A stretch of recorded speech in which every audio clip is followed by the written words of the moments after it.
the immortal hills. Thank you.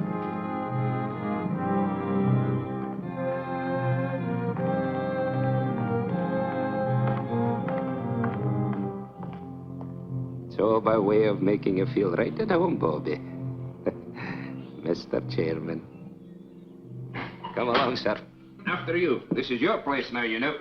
Of course. It isn't as if you was any stranger here, Bob. Yes, but somehow this place all looks different to me. Like I never saw it before. Well, maybe I never had to.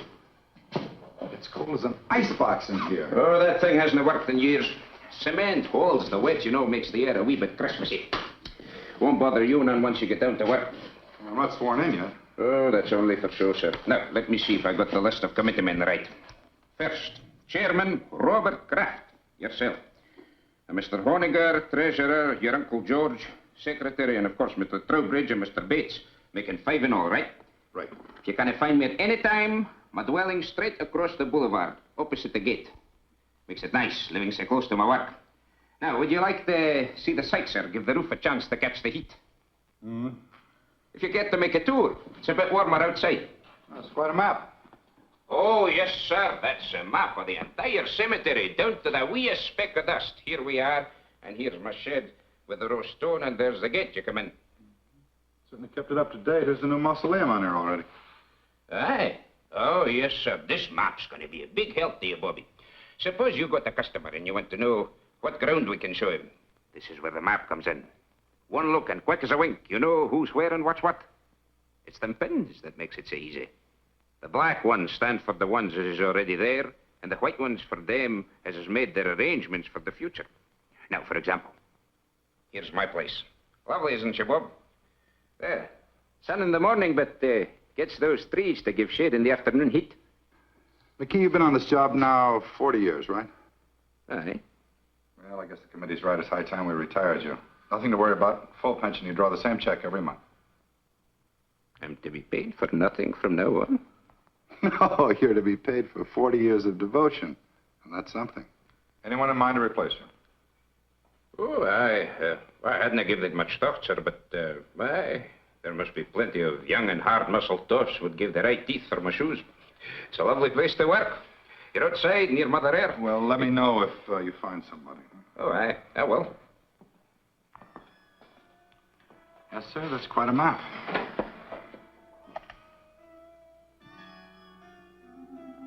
Pardon me, sir. I just wanted to show you where we keep this in case of emergencies. No need to worry, though. We haven't had none yet. Oh, you expecting visitors, sir? No, but that sounds like Stu Drexel. Oh, aye. Drexel and Pretty Beth Paris. Did I hear they was promised? Looks like they're hitched. She finally caught me, Bob. Bethy, many happy returns of the day. Stu, that's a great place you picked for a honeymoon. Oh, marriage has made me conservative. How about it, Mrs. D? Can I carry you over the threshold? I still don't think it's so very funny. I think it's positively awful if you really want to know the truth. Oh, Bethy, don't be that way. What's the trouble? How would you like to get a cemetery plot for a wedding gift? Now, Bethy, you know Pop never meant it for a present. It's just a formal, legal sort of thing. You see, Dad left part of my inheritance in trust for when I got married. One of the provisions was that myself and my wife had first-class accommodations here at the Immortal Hills. Doesn't cost us a cent, but we have to buy the plots before the bank will let me have the cash. You know, Dad, he never did consider me much on responsibility. He was a very smart man. Oh, aye, that he was. And though a bonny bride should have her thoughts far from doom, it's a lucky girl whose father-in-law provides from the beyond for her future. Isn't he sweet? Thanks, Scotty. Bob, give us a couple near the old man, will you? And call up Owens at the bank in the morning so I can cash a check. I don't think it's funny at all.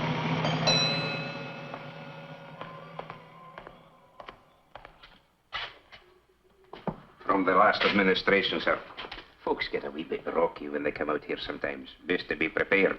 Down the hatch.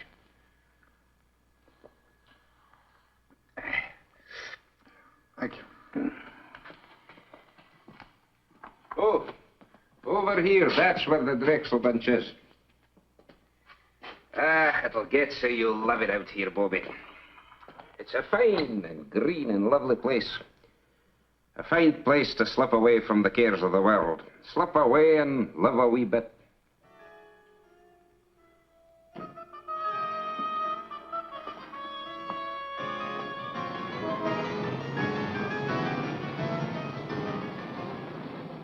As retiring chairman of the Immortal Hills Cemetery Management Committee, George, I haven't got... it is now my very great pleasure to announce the even think appointment of Robert Kraft, president of Kraft's department. Now, George, don't shush me. You railroaded me into this. Now, wait a minute, Bob. It's your turn. Last year was his turn. The year before it was mine.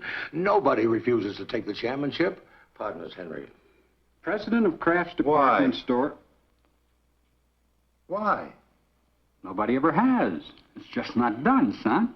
Well, can you give me one good reason why I should take over the management of a whole big cemetery when I'm up to my neck in my own business? As retiring Hold it. Of course I can. Tradition. Particularly for us Crafts. You always hop on dignity, honor, prestige. Well, how do you think we got it? Because your great-grandfather, your grandfather, and your father served on every community project, board, and committee that was ever created. They served for free, but they did it for business. That's what a fine family has to do in this town. And you can't refuse to do it without losing a lot of respect from our customers. And another thing, it's just not done. Well, pass me over till next year. I'm up to my ears. Bob, do you realize you're talking about only a few hours a month at the most? McKee, the caretaker, handles everything. All you do is show up once a week and sign the checks. It's getting late, George. Proceed, Henry. Raise your right hand. Well, what about Bill Honegger? Raise your right hand. Do you, Robert Kraft, swear to discharge the duties and responsibilities of this office faithfully and completely to the utmost of your abilities? I do. Congratulations, Bob. Thanks, Mrs. Trowbridge. Thank you, Uncle George. Okay, Miss Lane, you can put through his calls now. Thank you, Mr. Watson. I'll ring him for you now. Hello. There's a guy named Watson on the phone. Says it's urgent. You know him? Of Olds and Watson? Olds and Watson, you know. Oh, the Undertaker. Swell. Hello. Well, thank you very much, Mr. Watson. I'll do the best job I can. Yes, sir. Oh, you're kidding. Well, sir, don't worry about it. I'll take care of it myself. I'll be there within an hour. Yes, sir. Thank you. Well, what about this ad? Have to wait. I'm sorry. Well, now, call McKee. You don't have to go up there every time. This is different. Somebody prominent? Stu Drexel and his wife. Stu and Betsy. No.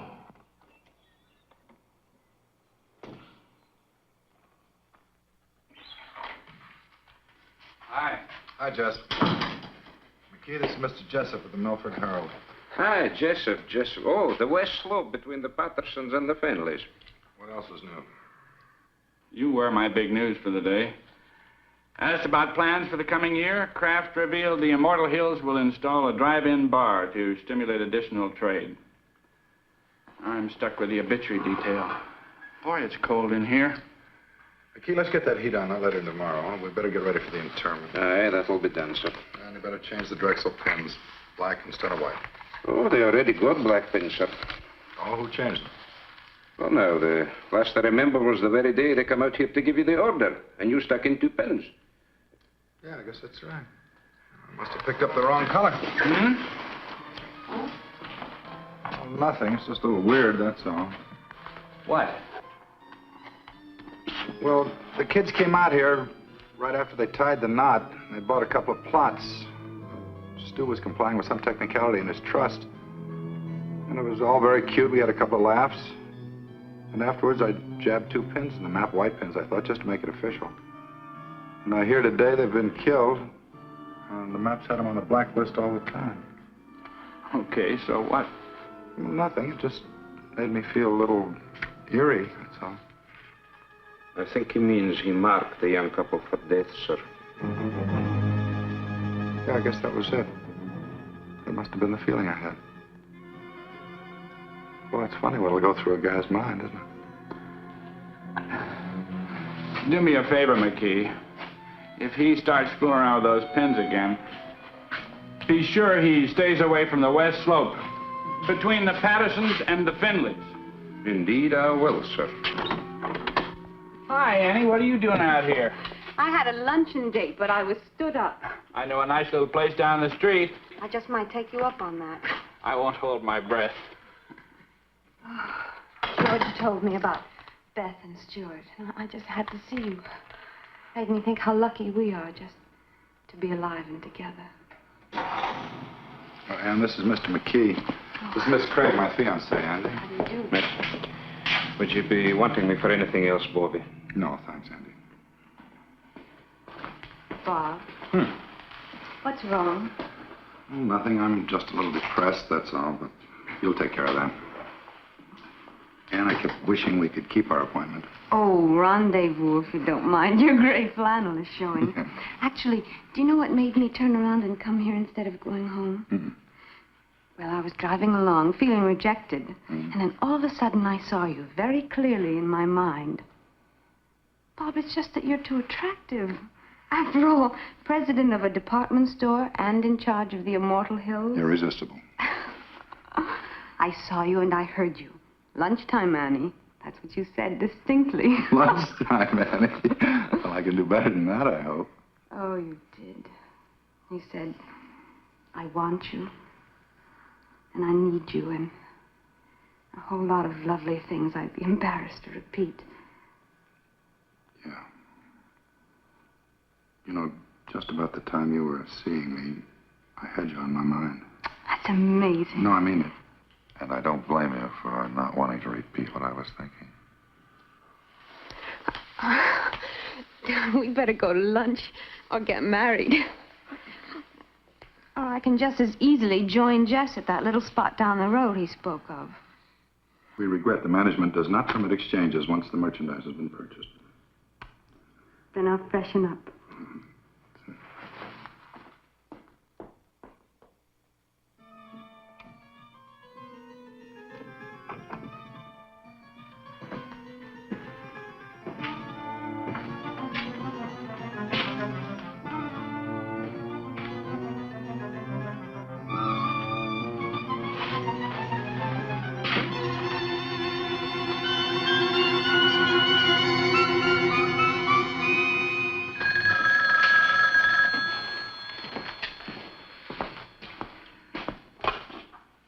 Immortal Hills, Kraft. Hi, Carl. No, terrible. No, I'm sorry. The funeral's been confined to the immediate family. Yeah, all right, Carl. I'll see you later.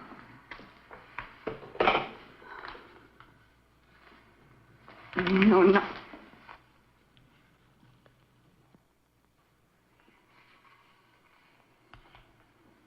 Yeah, you're right.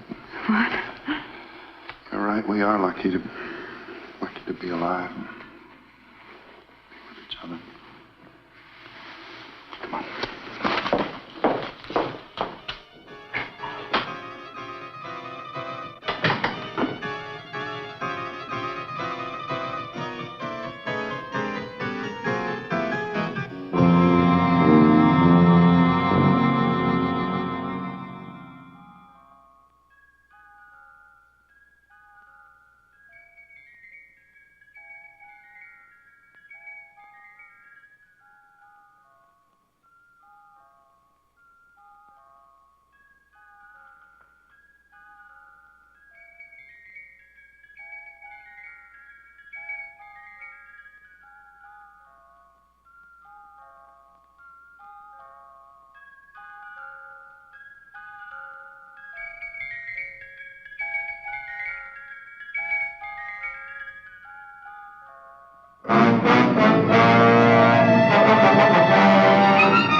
Nobody home.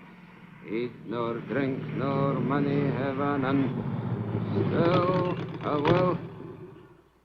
Hey, Bobby! Be happy. Oh. Ah, I picked the Strexel stone for glass. Fine and rich and swirly. I'm a granite man myself. Bobby! Bobby, I've got a surprise. Found your replacement.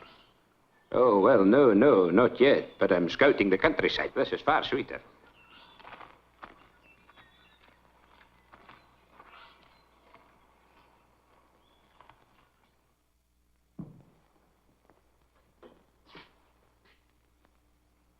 This is what I call getting things done. Okay, you should have been an executive.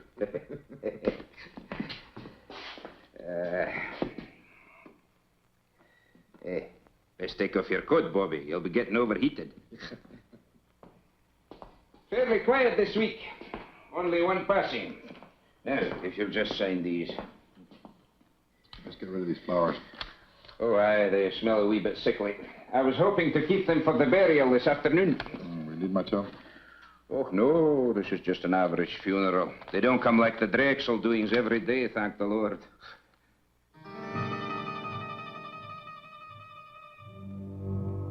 McKee, this bill for W. Isham. What's it for? Well, he's the lad for this afternoon, Bobby. Oh, and I need to look so sad.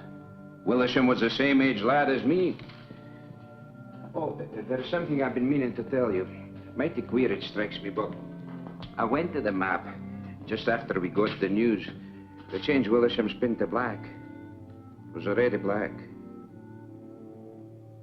Looks like there might be something creepy up with that map. Changing pen colors without human assistance, no less. I changed Mr. Isham's pin, I did. But, Bob, you haven't been here since he died. Jess, please. I know, I changed his pin before he died, not after. Jess, it's Bob Kraft. Can you come over here right away? No, I'm at the cemetery. That map's nothing but an old piece of paper hanging on the wall. All you do when you stick pins in it is to make holes in the paper. White pins, black pins, safety pins. It doesn't make any difference, see? Well, look, it's unfortunate that it worked out this way, but coincidences are part of everyday life. Some are funny, some are pretty odd, but this one isn't even good enough to make the back page of the shopping news. That's all it is, Bob, coincidence.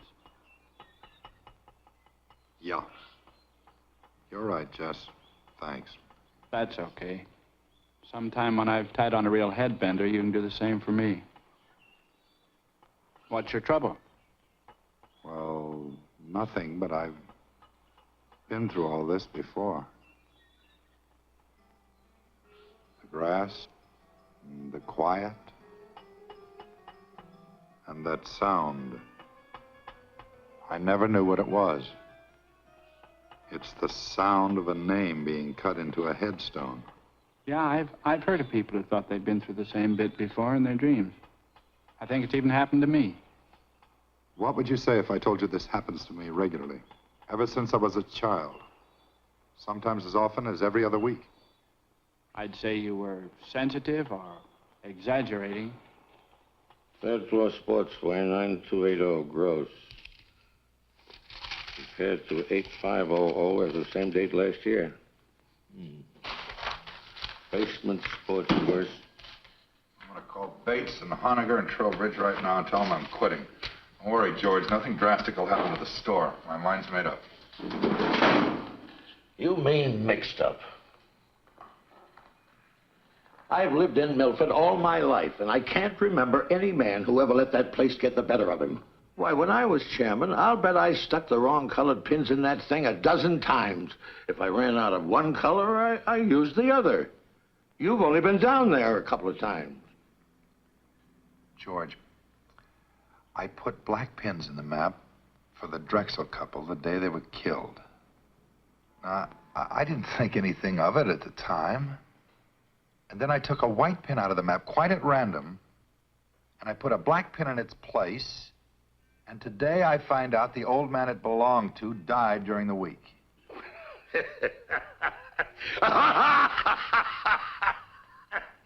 Bob, that's terrible. For heaven's sake, Bob, everybody loves a ghost story. Where's your sense of humor? You don't really believe that stuff you're telling me, do you? No. But I still think I may be learning something about myself.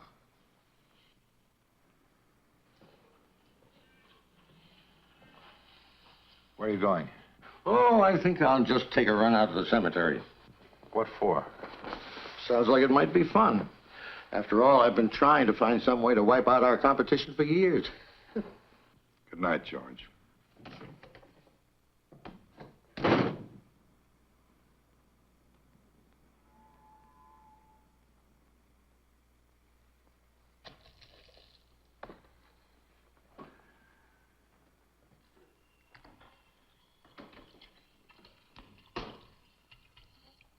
Want to take my car? All right.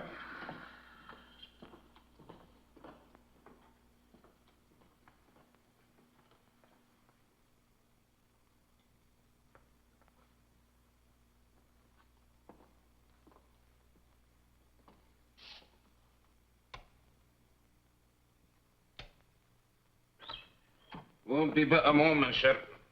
No, don't bother, McKee. I think I've got it.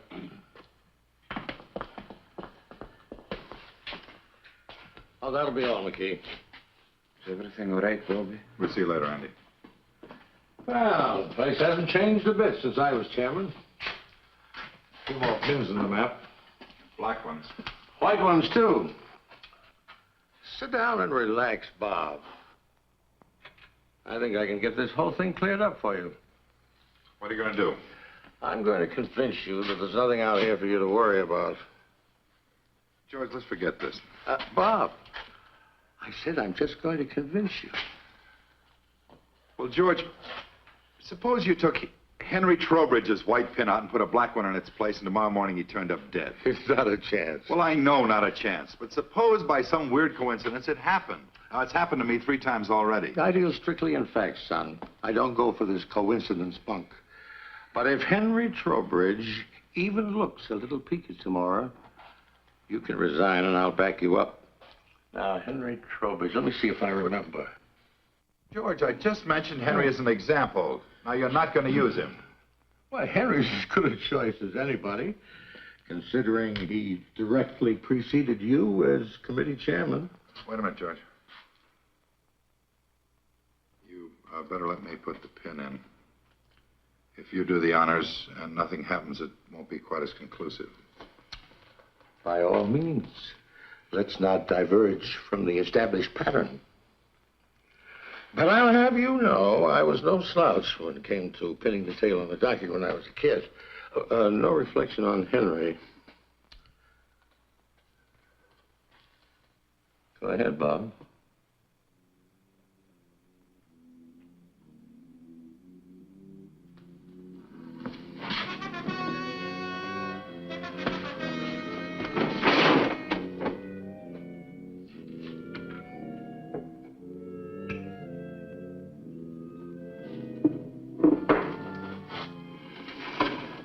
call Henry and tell him what we did. He'd only think we were kidding. No, he'd believe you.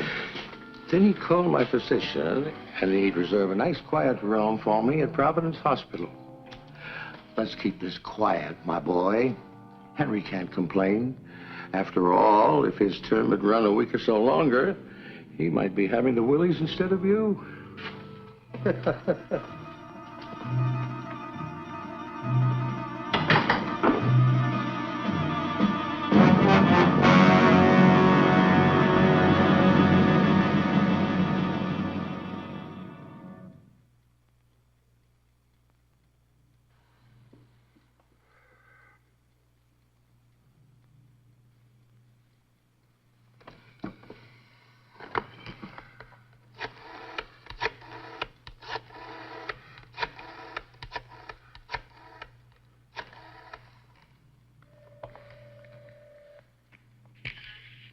Hello, Miss Trowbridge. This is Bob Kraft. What are you doing up so late?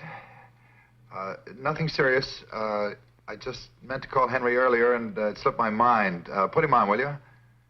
Or if he's watching the movie and enjoying it, ask him to call me back during the commercial. No, Bob, just hold on and I'll get him. He's upstairs reading in bed, but I'm sure he's not asleep. Well, I hate to disturb him. You just hold the wire, Bob.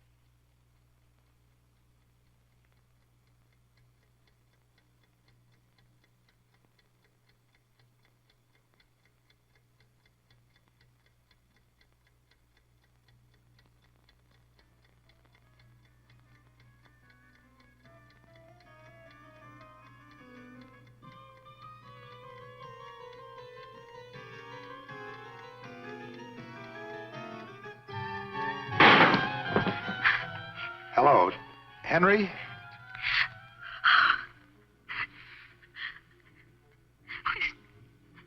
He's not breathing, Bob. I've got to call a doctor. I understand. I'll hang up right away. I'm terribly sorry.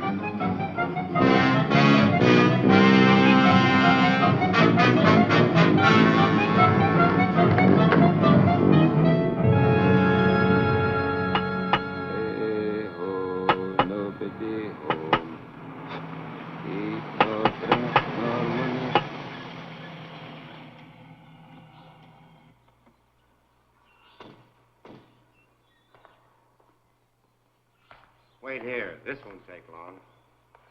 Morning. How do you do, sir?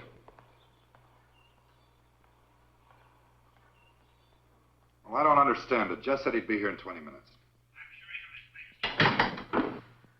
Lieutenant Claiborne?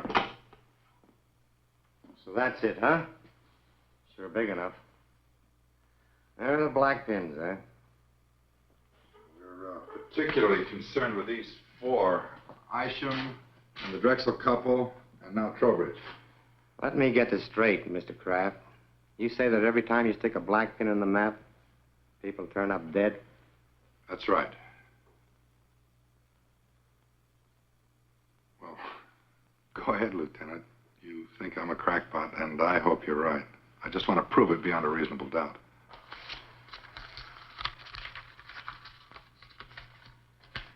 Stewart and Elizabeth Drexel, DOA, Emergency Receiving Hospital, result of highway collision. William Isham, cause of death, cerebral hemorrhage. Henry Trowbridge, coronary thrombosis. Well, the rule is this. Where no evidence of homicide exists on initial investigation, the matter will be dropped. Investigated and found nothing. Sorry. Jessup? What's new, or should I say real? Nothing like murder, if that's what you're after. I'm sorry Bob saw fit to disturb you, Lieutenant. No harm done. What do you make of it, Jess? I keep telling him it's just coincidence. Yeah. If I were you, Mr. Kraft, I'd take a week or two off. Take it easy. You'll forget all about it. If you're going to use the story, kindly refrain from mentioning my name. I know. Lieutenant Claiborne, with an E on the end.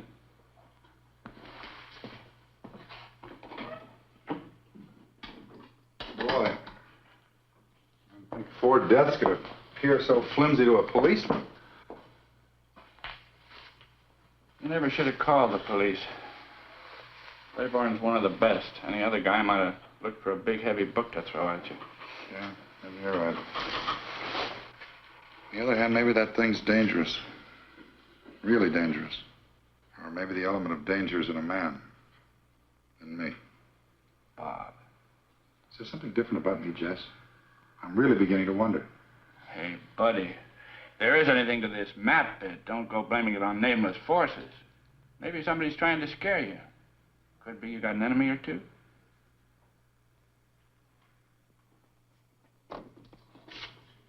Somebody using your desk, George. He came in to keep me company, darling. That was very sweet of him. Oh, darling, you must be dead tired. I'm all right. No sleep, and then to have to go back I'm out all there right. again?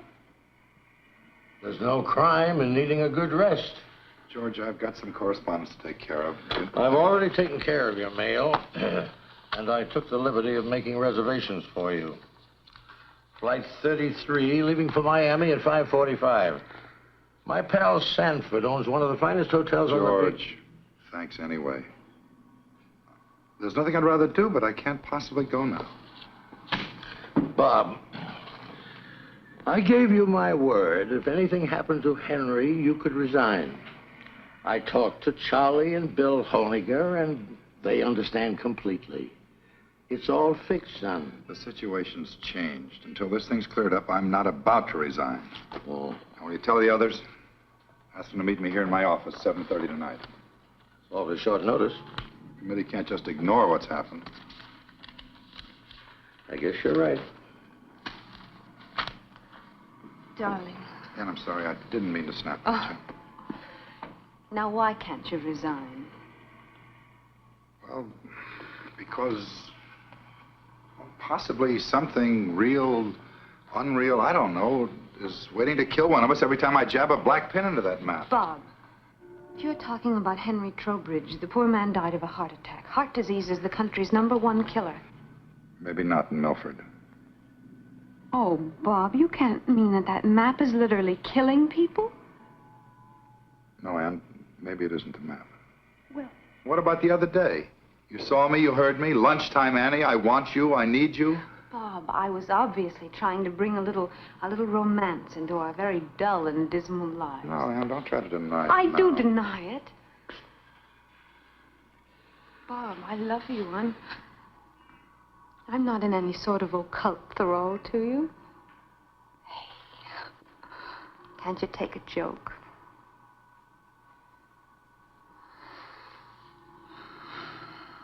All right, then I was lying too. Does that bring you back to reality again?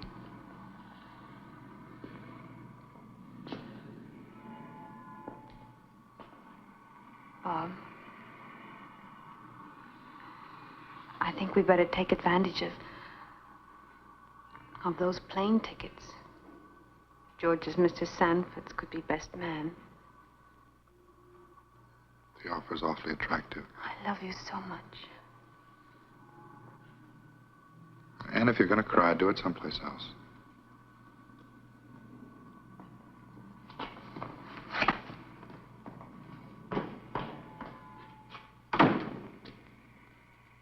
Now, Bob, it's real simple. We're willing to play ball with you.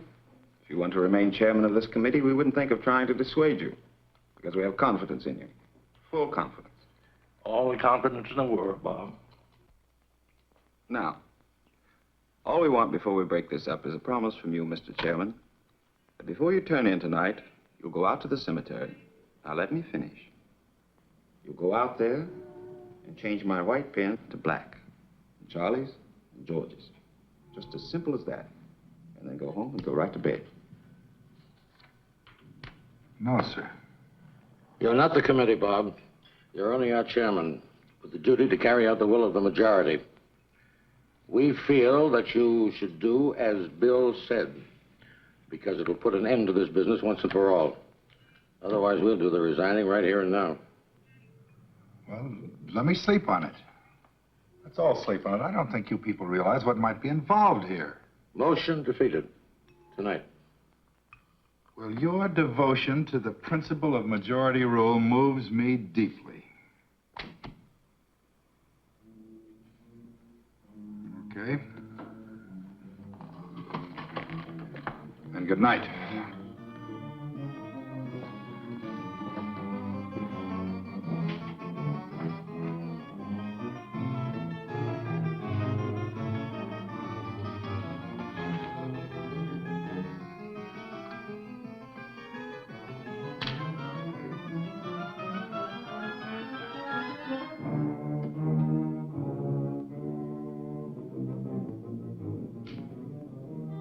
Charlie.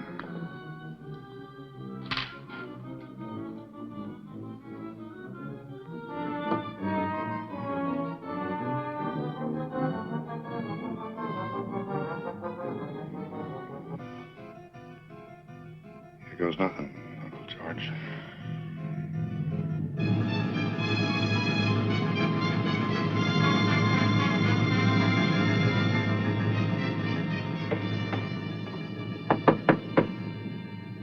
Who is it? It's me, Bobby. Open up.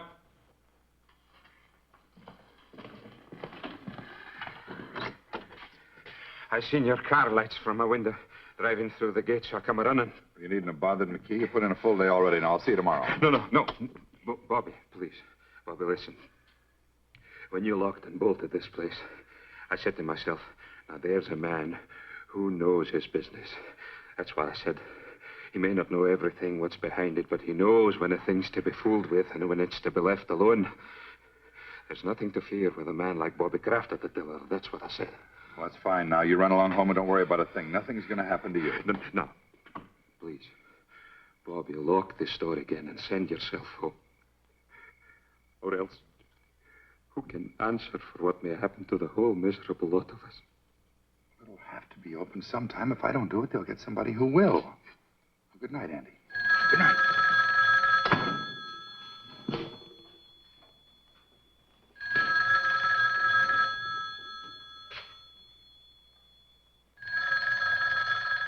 Andy, go home.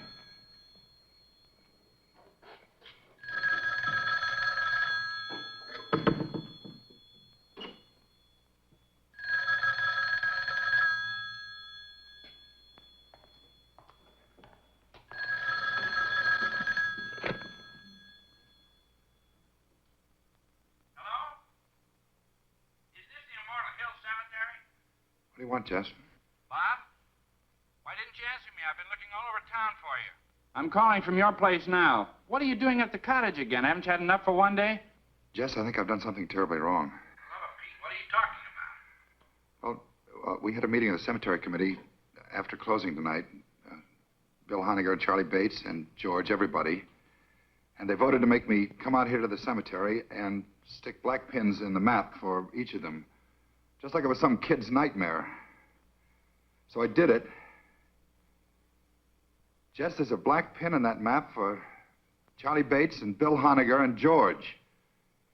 And if anything happens to them, to any of them, it's my fault, nobody else's. Nothing's going to happen to them, Bob. As a matter of fact, I think they did you a big favor. I've never heard of a coincidence involving 3 people dying all at once.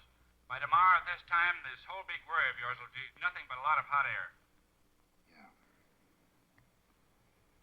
Well, I hope you're right, Jess. I guess there's nothing for me to do but see this thing through. I think I'll check on him myself and see... Bob? Bob?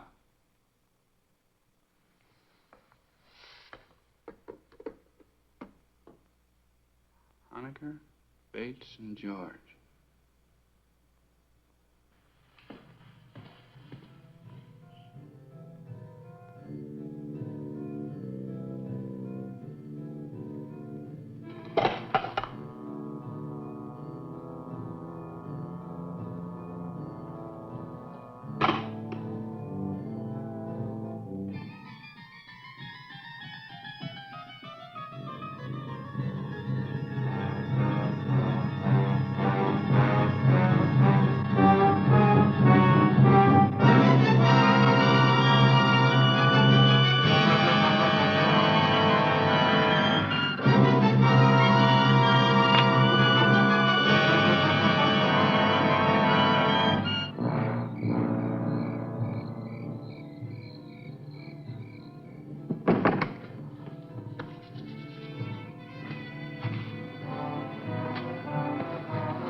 Lieutenant Claiborne, please. Homicide. This is Homicide, Sergeant Greer. Lieutenant Claiborne, please. Here. Can I take a message? Sergeant, this is Bob Kraft, Kraft's department store. Oh, sure. Oh, wait a second. Wait a second, I'll check. Mr. Kraft, are you calling on police matters or just something personal? Well, it's a little bit of both, Sergeant. Drive at Adams 1311. Thank you.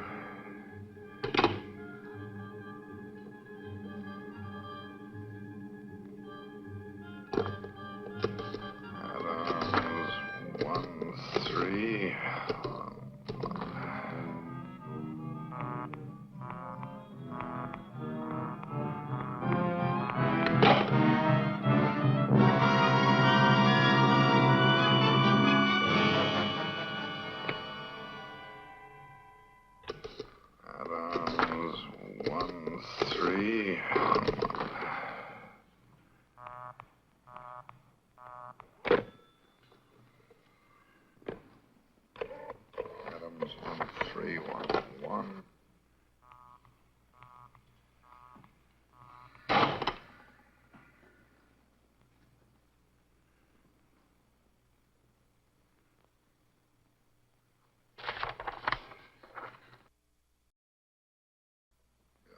Honegger, Adams 1311. Adams 1.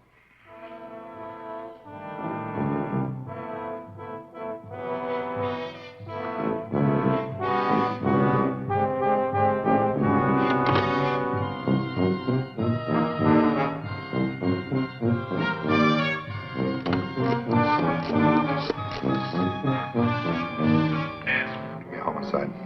Yes, sir. Homicide. This is Bob Kraft speaking. I can't get through to that Adams number. Oh? Claiborne's at that number, and it's imperative that I speak to him right now. Well, sir, just a second, sir. I think he's reporting in on another line. They've been trying to get you, but your line's been busy. Hang up and I'll call you back right away.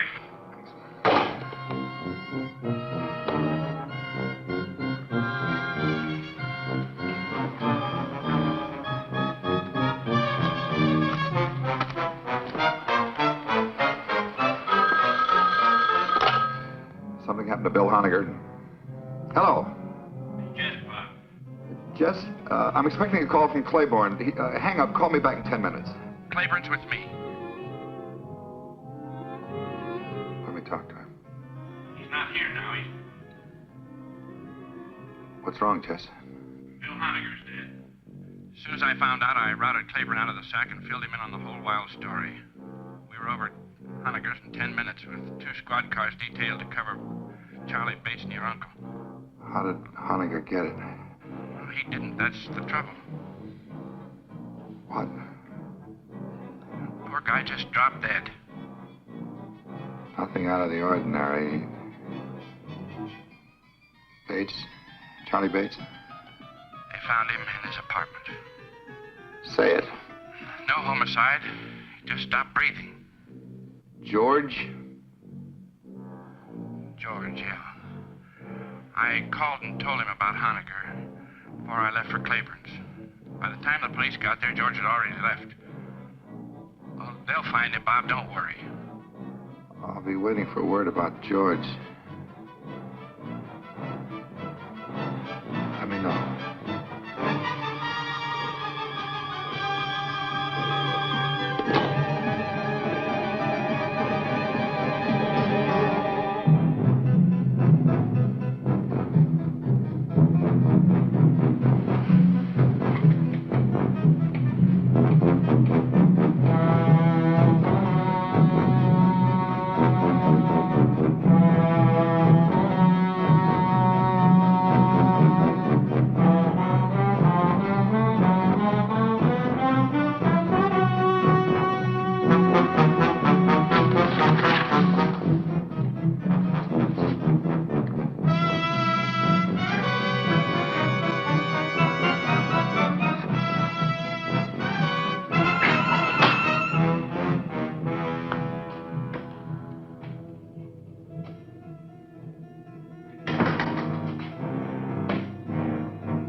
followed our wishes to the letter. Come on. I'll drive you home before you catch pneumonia. You three men made a terrible contribution to this town tonight, whether you meant to or not. I'm not going anywhere, Uncle George. I'm staying right here. Well, I'll admit that, what was Charlie and Bill going so suddenly? Charlie and Bill and Henry and Isham and Beth and Stu. Stop looking at the map. You're looking at it. I'm looking at you. We're both waiting, aren't we, Uncle George? Waiting to see if you escape. Escape dying? Nobody escapes that, my boy. The only question is how long. The only question is, does a man die in his own time or in the maps? So far, everyone's been forced to conform to its schedule. Everyone but you.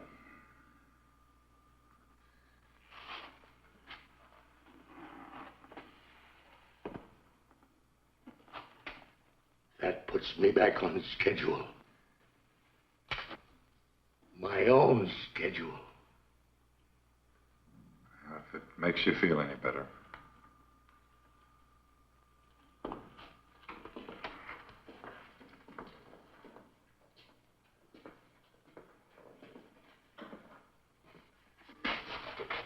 Let me tell you something.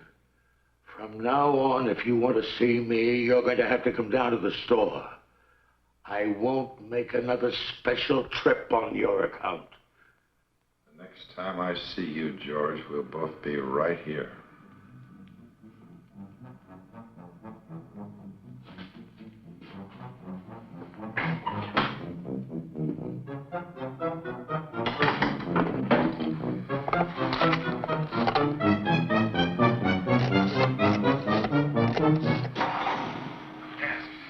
Homicide. Homicide. This is Robert Kraft out at Immortal Hills. Boone speaking. Lieutenant, my uncle just left here. I think under the circumstances, the least you can do is put a man on to watch over him, no matter how ridiculous the situation seems to you. Thanks a lot, Mr. Kraft. We'll take care of it right away. He's wearing an overcoat over his robe and pajamas. We put a description of the wire quite some time ago. And you do think there's danger? Sergeant Kraft, George F. driving east on Bunker Hill. Road from destination Manor Apartments, We'll have your uncle safe and sound in 10 minutes, Mr. Kraft. You'll hear from me.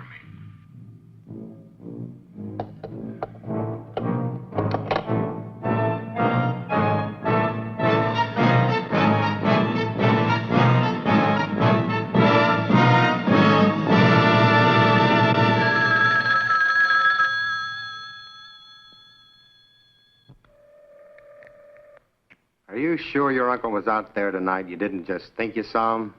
I told you he just left here. That was 2 hours ago, and no sign of him anyplace. I put out on all points after the first hour. He's not on the road, and he's not home. Hold the wire, Lieutenant.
You better come out, Lieutenant. He's still here.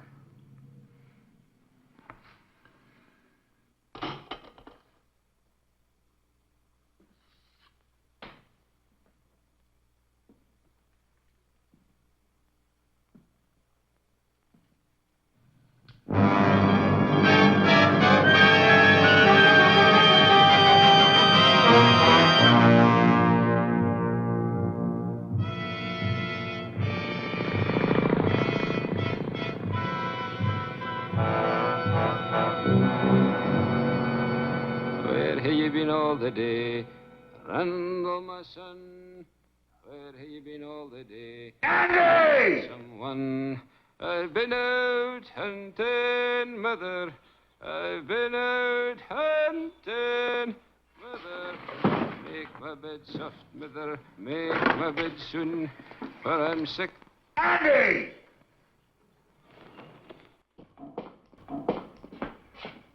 McKee, I'm going to burn that stuff in the greenhouse if this heater doesn't work by tonight. Bobby, it took a whole lifetime of collecting for me to get the whole caboodle here. And see here, you haven't even touched your food. Man, you've got to eat if you want to keep above the ground.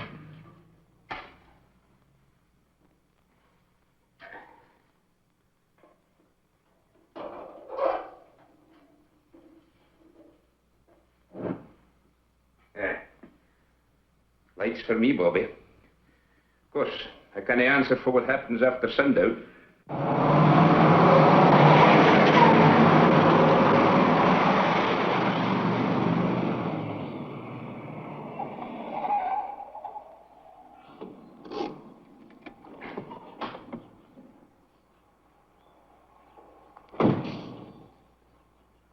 Better wait in the car.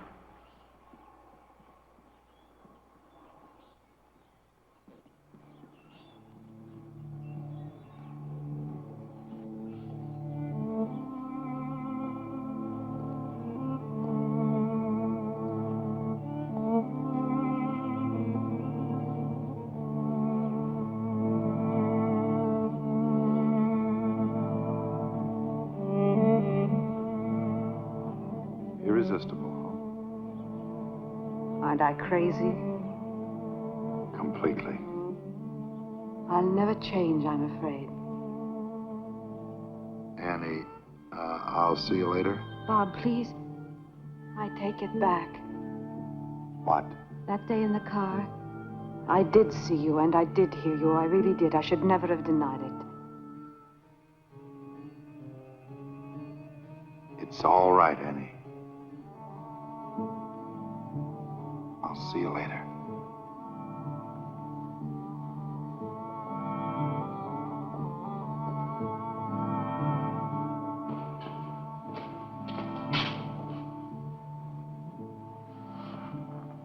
You've a party named Jacob Mittel someplace on the map?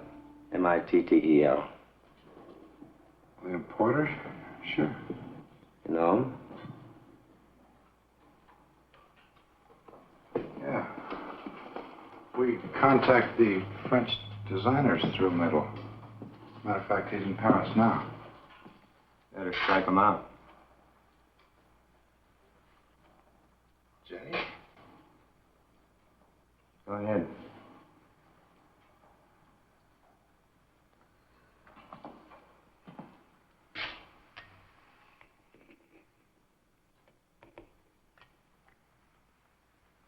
How did he die?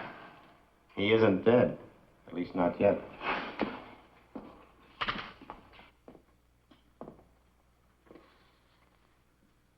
I know what you're thinking, Mr. Kraft. You're thinking that we tricked you into killing Jacob Mittel. Well, you're 100% right, so try to relax, huh? This one's on the police. You see, Jacob Mittel's in the prime of life. No previous major illnesses, no record life expectancy, exceptionally good. And he's in Paris with all that ocean water to protect him from this mess.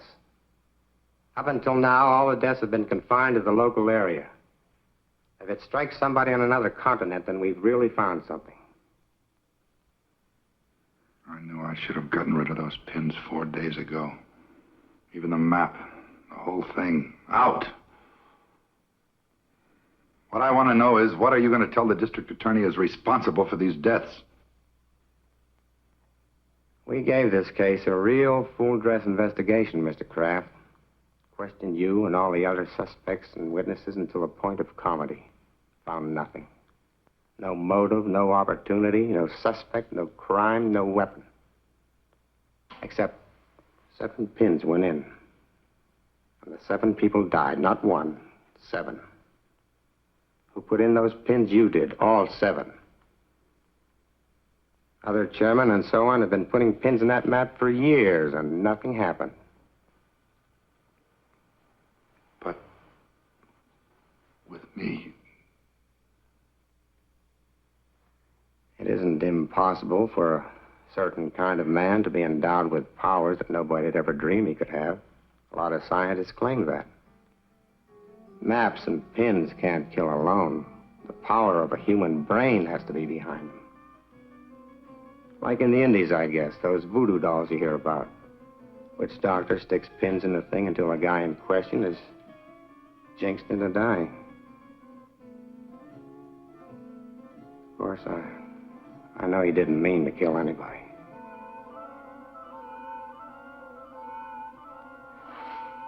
I have to get back.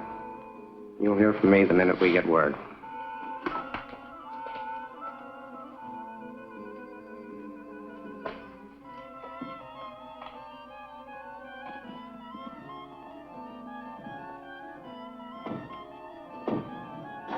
I think I'd best be running along, too.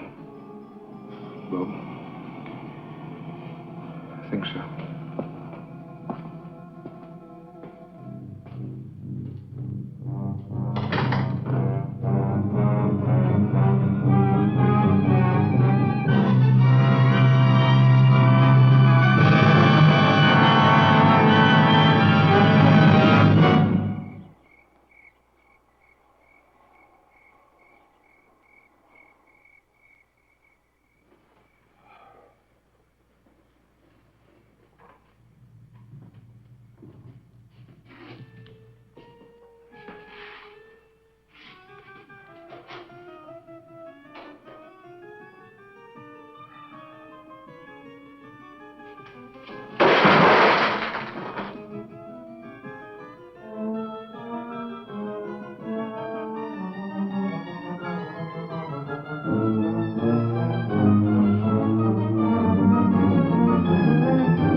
destroyed them. Something in me killed them. Something in me.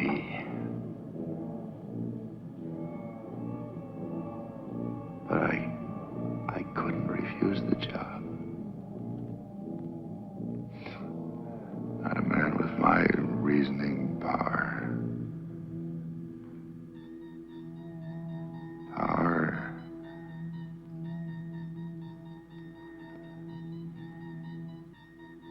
If I have the power of death using the black pens,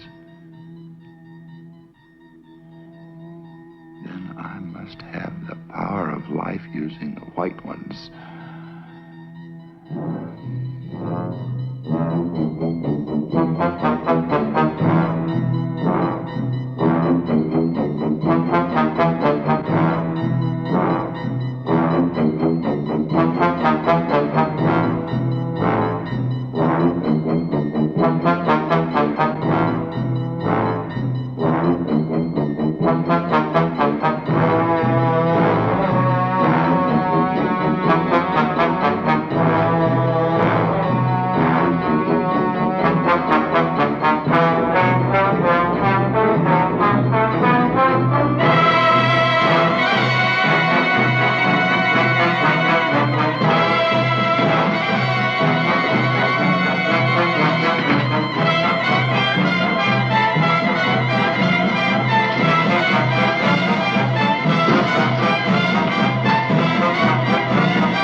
This is the cemetery, that's right.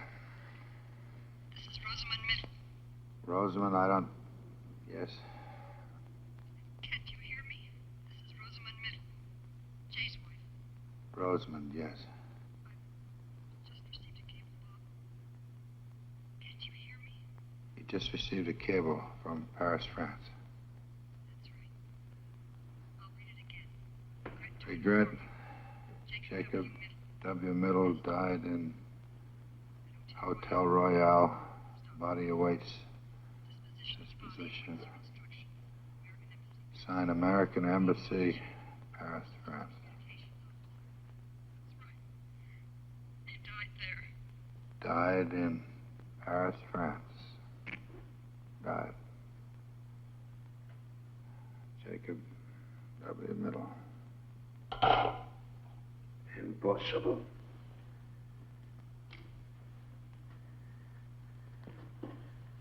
Impossible. He cannot be dead. What?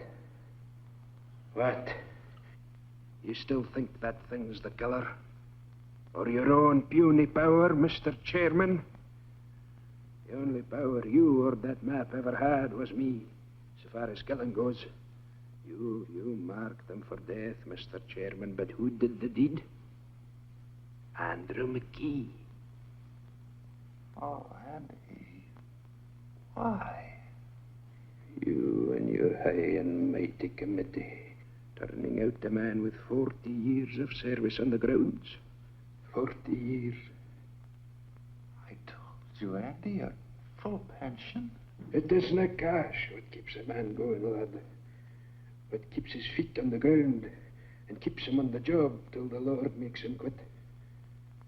The Lord, but nobody else. This is my hills, my lands, my activities. Aye. We come a long, dark road to put this gun to your head, Bob.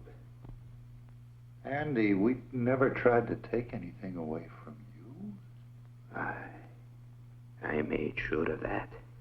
I snuck up on each one of them in turn when they was alone and held them fast like so until they went. Aye, even big old George, your uncle, left as easy as a baby. Middle. That doesn't explain what happened to Middle. Middle's dead. Will you stop that confounded talk, man? That map's not but a doodad. You fool.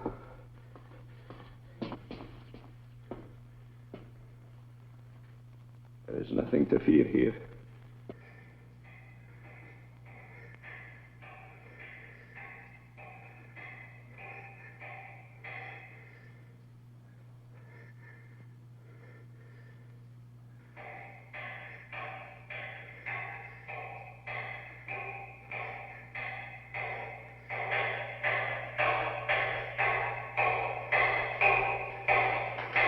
That map.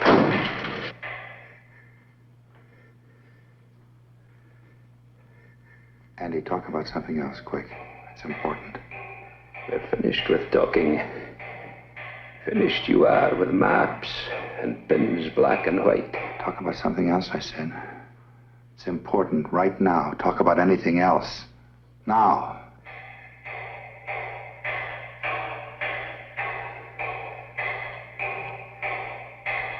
Why? Because I caused you to kill those people. Andy, you better get this straight right now. You heard that lieutenant.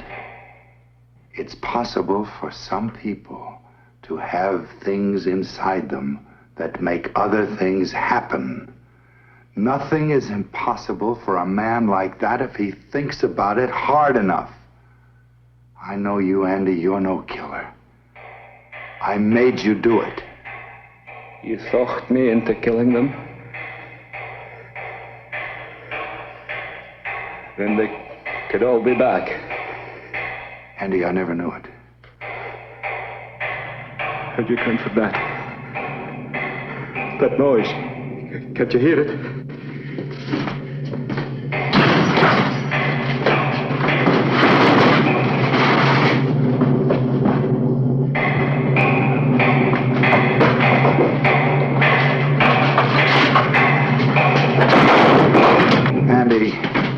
Andy, stop. There's nobody.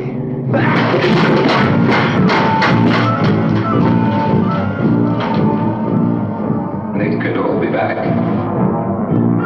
They could all be back. Stop.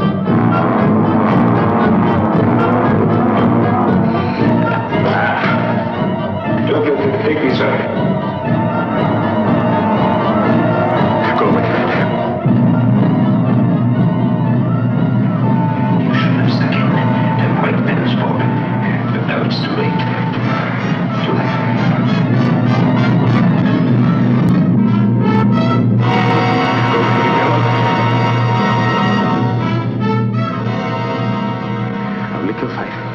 Give me all the faith. Not the young Drex. Go away. Go away and leave me alone. Go away. Go. Save me, Bobby.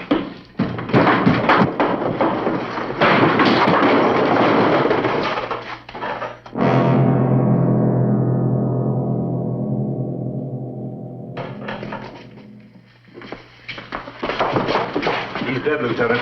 All right, forget the normal procedure. Get him out of here.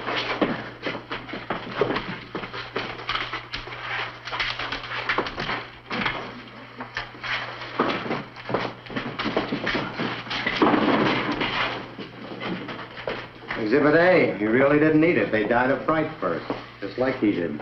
You're forgetting about those 7 trips to the mausoleum, Lieutenant. 7 bodies, 7 trips. They helped. Lieutenant, Jacob Middle died in France. Well, that was a plant, Mr. Kraft. Middle's all right. Sorry we had to put you through this, but it was the best way to make McKee come out in the open. Mrs. Middle stayed up all night at headquarters, waiting for us to call in. Our radio car is posted just outside. We signaled her to phone you and tell you that lie about her husband. Am I getting through to you, Mr. Kraft? Well, not quite yet. We watched him, Bob. He actually managed to unearth all 7 of them. Wonder what got into him. It was those white pens.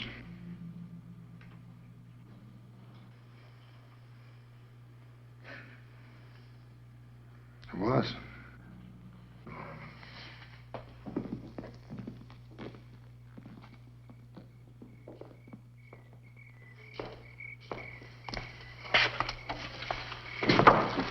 Annie, I lost my overcoat. Oh, where? Which one? I'll get it. No, never mind.